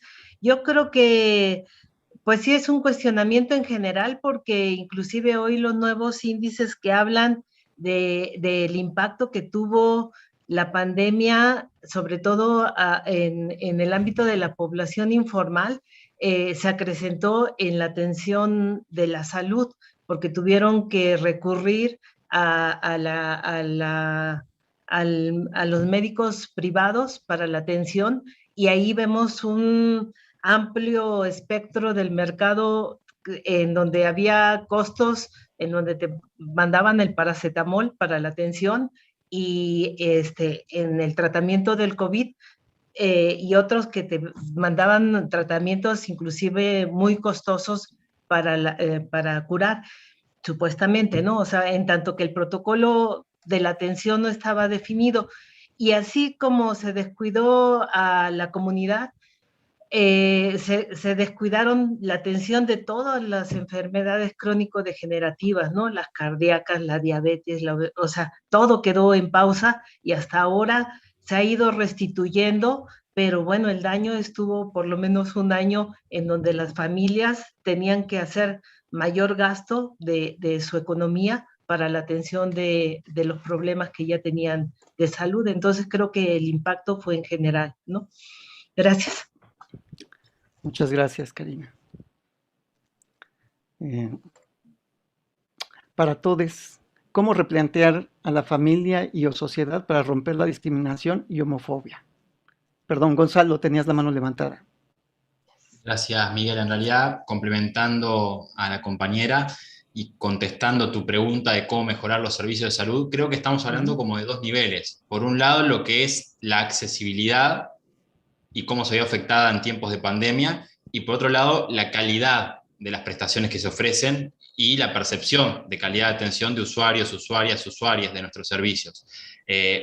Hay un lado, un componente, este último, que nos implica tener que acceder a capacitaciones, formación permanente, a poder hacer alianzas con organismos para poder actualizar, ayornar. No todas las violencias que se producen son por homofobia o heterocisnormatividad o transfobia, sino que a veces es por homo, lesbo, trans, ignorancia, ¿no? Y eso es importante saberlo. Y por otro lado, vinculado al primer componente, recordar siempre en esto de la accesibilidad que si hay algo que nuestros usuarios nos han manifestado en consulta, es que hubo dificultades para acceder a tratamientos con antirretrovirales, lo que comprometía el sistema inmunológico de personas con un diagnóstico VIH positivo, que ya eran un grupo de riesgo para, ¿no?, contraer el virus y que los efectos fueran más graves para su salud integral, lo que fue la suspensión de los procesos de hormonización, que también generó problemas psicológicos, porque sabemos que, ¿no?, afecta a los estados emocionales, y después todo lo que tiene que ver, como decía, también con tratamientos suspendidos. Y ahí retoma Manuel, esto de la importancia de saber qué se ha escrito de los organismos internacionales, poder repasar los documentos de la Organización Mundial de la Salud, de la Organización Panamericana de la Salud, de UNESCO, como para poder estar trabajando desde la evidencia y no desde la opinión o desde la creencia. Es decir, qué se ha producido en este tiempo y cuáles son las experiencias que están mejor evaluadas. Era eso, Miguel, gracias. Muchas gracias. Efectivamente, estas herramientas que mencionas pueden ayudar a entender algunas de las cosas que podemos hacer para mejorar las condiciones de los servicios de atención y los derechos de las personas LGBTIQ. Pero no sé si haya otras herramientas que también podríamos estar pensando de utilidad para mejorar estos servicios. ¿Cómo ves? Si quieres, yo sigo, Miguel, un Sí, poco lo que decía Gonzalo, que me a parece, ver, adelante, sí. que me parece interesante. Gracias, Gonzalo, esto que mencionábamos de las organizaciones, ¿cierto? El trabajo que hace la OMS, el trabajo que hace la ONU, el trabajo que hacemos. Y creo que es algo que a veces olvidamos, pero las asociaciones civiles, el trabajo comunitario que hacemos en la comunidad LGBTI es de años, ¿no? O sea, es gente que lleva años trabajando. Yo conozco activistas que llevan 40 años y más trabajando en el tema y siguen dando pie de batalla. Es padrísimo y muchas veces no usamos esta información, ¿no? O sea, yo creo que esa información nos ayuda muchísimo. ¿Cuáles son las herramientas? Las herramientas muchas veces es, mira, yo como docente, muchas veces no tenemos como una amplitud, ¿verdad? Estamos encerrados en un salón de clases porque es lo que nos gusta hacer, pero podemos usar estas herramientas de estas asociaciones, o sea, dejar tareas donde busquen esta información, que se acerquen a estos grupos, que las chicas, los chicos, los chiques se entrevisten, salgan, que no solamente, porque también hay que entender que la información, no toda la información es buena, ¿cierto? O sea, no toda la información que sale, ¿a quién le creemos? ¿Qué información usamos? Yo, por ejemplo, cuando leí ese reporte es cuando me di cuenta que tal vez mis estudiantes trans estaban en una situación difícil porque no podían seguir sus terapias o no podían seguir sus cuidados médicos, ¿cierto? Nunca lo había pensado hasta que leí esto.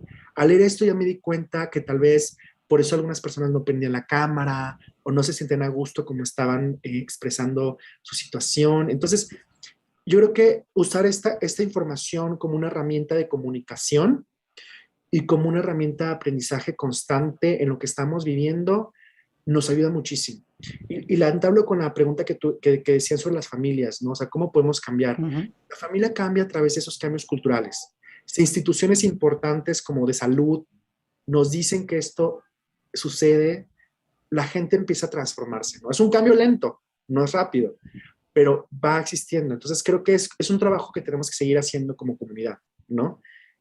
No sentarnos porque esto no ha terminado. Es un trabajo que sigue y que nos damos cuenta que vamos y venimos, ¿no? Entonces creo que eso es importante. La herramienta de la comunicación asertiva y la herramienta de usar la información de manera correcta creo que es algo que nos puede ayudar muchísimo. Muchas gracias. Sí, creo que estas herramientas que mencionas son relevantes y yo creo que junto con esta cuestión de las herramientas para mejorar los servicios de atención y esta necesidad de replantear lo que comprendemos o entendemos como familia, creo que viene muy relacionado con esta otra cuestión que nos plantean, qué se perdió en la pandemia y qué se ganó en el contexto de la pandemia para las colectivas de la diversidad sexual, ¿no? Pienso un poco en estas experiencias que mencionabas sobre las organizaciones y personas que tienen mucho tiempo trabajando cómo afectó esta pandemia las condiciones de trabajo de estas organizaciones, ¿no? O cómo puso en dificultades a las organizaciones para seguir haciendo el trabajo que realizaban y para acceder a los servicios que brindan o que ofrecen, ¿no? Incluso la información. ¿Cómo ves?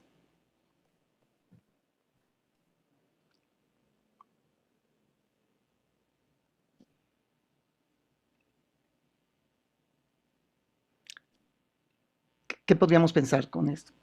Con las colectivas, ¿qué se pudo haber perdido? ¿Qué se pudo haber ganado durante este tiempo de pandemia? O no sé si, Karina, quisieras comentar algo.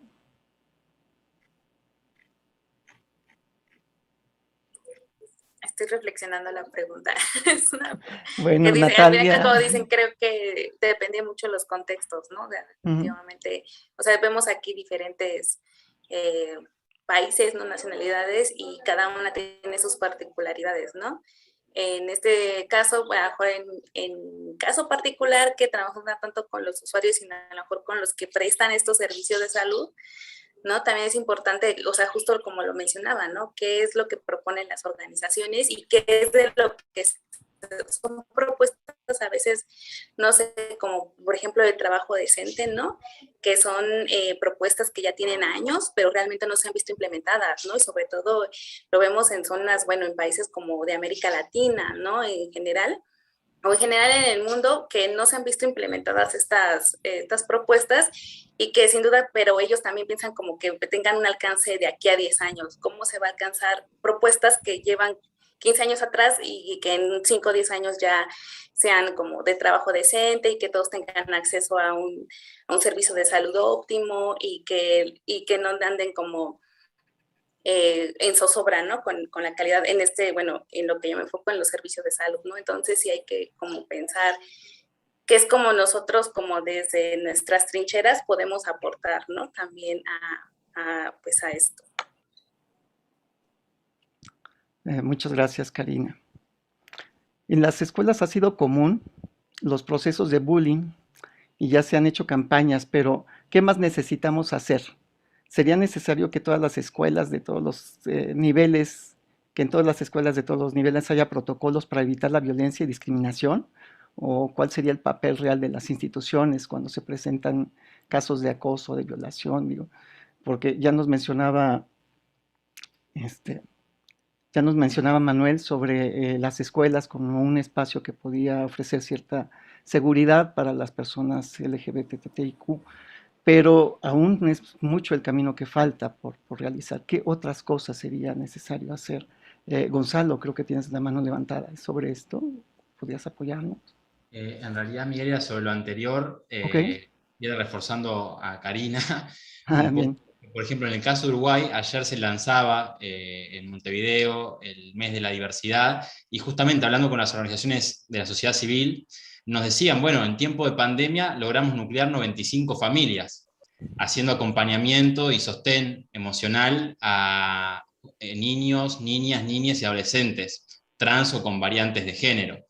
Y eso fue lo que no pudo hacer, por ejemplo, la universidad. En nuestro caso tuvimos que suspender el dispositivo grupal, o sea que gracias a la sociedad civil hubo familias que pudieron acceder a eso, aunque se hiciera por Zoom. Se descentralizó porque le permitió a familias del interior profundo del país acceder a esos espacios, y también suplió lo que no pasaba en la educación formal, donde muchas veces las detecciones de estas situaciones de bullying o de violencia en el ámbito familiar, que eran detectadas por técnicos, no estaban pudiendo ser detectadas por la falta de presencialidad y de contacto directo con la población.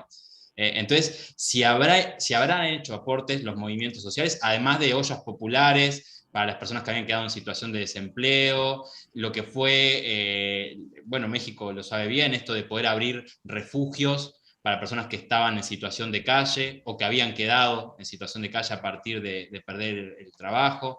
Entonces creo que siempre hay un trabajo articulado entre academia, sociedad civil y actores políticos para poder pensar mejores justamente políticas que lleven a un aumento de la calidad de vida de nuestra comunidad. Pero me quedo como con eso, de que fue también una oportunidad la pandemia para repensar ciertos dispositivos, para ver cómo nos acercamos. Y después que el rol de la familia es fundamental porque en realidad impacta en la materialidad concreta de los jóvenes y las jóvenes.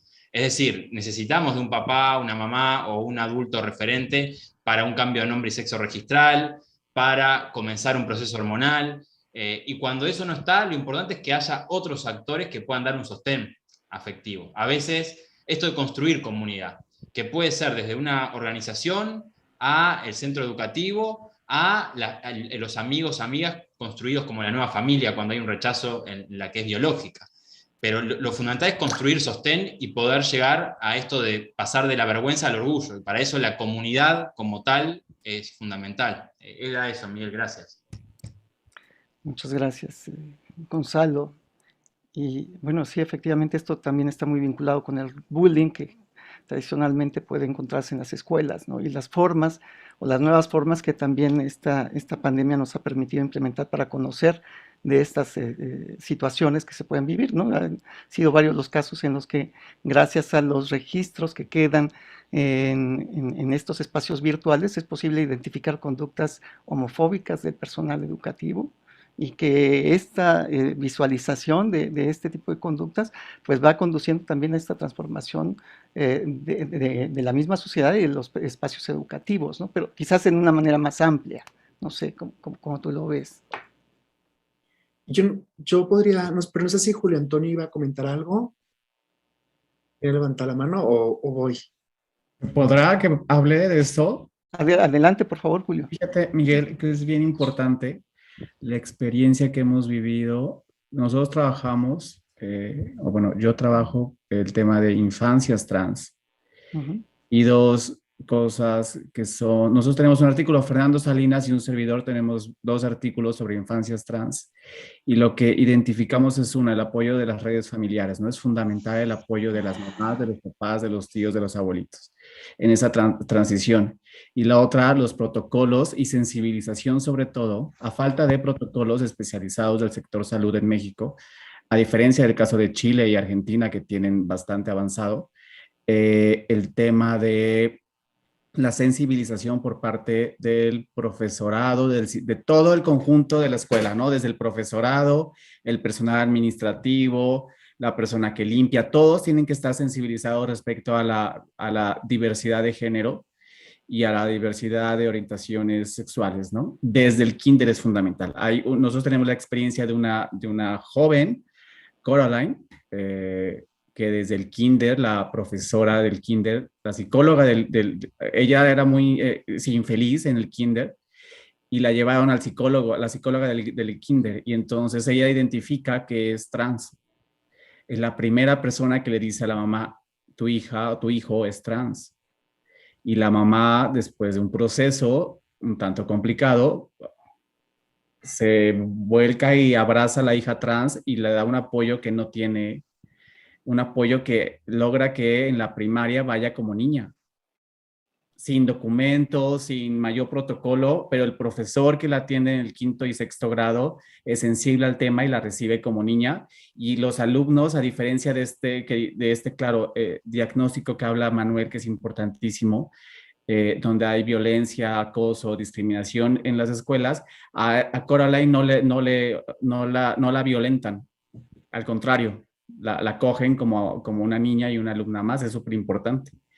A diferencia de otros casos, ese es un caso de éxito, y hay otros donde no hay apoyo familiar, no hay redes que acompañen a las niñas y a los niños y tienen que fugarse, ¿no? También hay un artículo, Patricia Ponce y yo escribimos un artículo sobre esto, sobre el derecho al trabajo y cómo desde la infancia se ven violentadas las niñas, sobre todo trans, y bueno, tienen es una vida muy complicada. Es tanto, gracias. Gracias, Julio. ¿Y este caso de Coraline, en dónde fue? Coraline es de Jalapa. Yo creo que ya puedo decir su nombre porque ya es mayor de edad y es activista, es Romina. Romina es una niña, una joven mayor de edad trans. Activista es un ejemplo. Pueden encontrar lecciones de Coraline por Fernando Salinas y su servidor. Ahí está el testimonio, están los 2 testimonios de Coraline, de la mamá. Y ahí lo fundamental fue el apoyo de la mamá y de un profesorado sensible, porque no había protocolos, no había instrucción del sistema de educación veracruzano, pero hubo un profesor, una psicóloga y un profesor sensibles a la transgeneridad que recibieron a a Coraline como la alumna que era, ¿no? Respetando su nombre. Y eso es fundamental. Distinto que cuando crece y la pandemia la obliga a tomar clases, la pandemia y la falta del cambio registral la obligan a tomar clases en línea. Y el profesor que la lee en línea, cuando ella le explica que es una chica trans y que no abre su cámara, lo que comentaba Manuel justo es, no abre la cámara porque no se identifica, porque el nombre de Julio no es el de Coraline. Y entonces, cuando le explica esta persona, le dice, no, sí, buenísimo, aquí te apoyamos, Julio. Entonces, no se entendió. Es pues, no sé qué complicado, entendió. ¿no? Exacto, entendió como otra cosa, pero Sí. no entendió lo que era la transgeneridad. Muchas gracias. Natalia, ya brevemente porque estamos a punto de concluir. Gracias. Muy brevemente, complementando un poco a Julio, primero celebro que haya publicaciones de infancias trans. Nosotros en nuestro servicio también trabajamos y hemos visto como un cambio paradigmático, sobre todo lo que tiene que ver con los docentes, en esto de formarse, también de consultar, de poder acompañar. Eso es lo que quiero dejar, como que los equipos docentes, tanto desde primaria, secundaria y primera infancia, estos equipos están dispuestos a generar como un cambio y un acompañamiento sobre todos los procesos y un acompañamiento familiar. Nada, ese dato nomás. Muchas gracias, Natalia. Bueno, pues a nombre del Instituto Nacional de Antropología e Historia, agradecemos mucho su... ¿Perdón? Perdón, Miguel, creo que Manuel quería comentar algo también. No, sí tengo... perdón. Adelante, Manuel. Sí, brevemente, Manuel. Adelante. Claro, creo que es lo mismo que hemos comentado Natalia, Juan Antonio, Gonzalo. Creo que algo que yo creo que podemos hacer, yo como docente, es que cuando tienes un profesorado que está sensibilizado con el tema, todo cambia, ¿no? O sea, realmente en toda tu experiencia escolar, tienes una profesora que te apoyó en algo, tu vida se puede transformar completamente, ¿no? Entonces, creo que el trabajo que estamos haciendo con estas nuevas generaciones nos va a ayudar muchísimo a estos cambios que decían, ¿no? ¿Qué podemos hacer? Pues un día ya no, el bullying, ojalá que no exista, ¿no? Y no solamente por el color de piel o por tu sexualidad o por tu género, sino por nada, porque estamos sensibilizados a la diferencia y a la diversidad, ¿no? Entonces, eso es como, me parece interesante que el trabajo en proceso va, ¿no? Y lo vamos sacando. Muchas gracias, Manuel. Pues con esto damos por concluida la mesa de discriminación y violencia de género y sexual en tiempos de pandemia. Agradecemos mucho a los ponentes, a las ponentes, a todas, a todos, y a quienes nos acompañaron por los distintos canales de transmisión. Muchas gracias.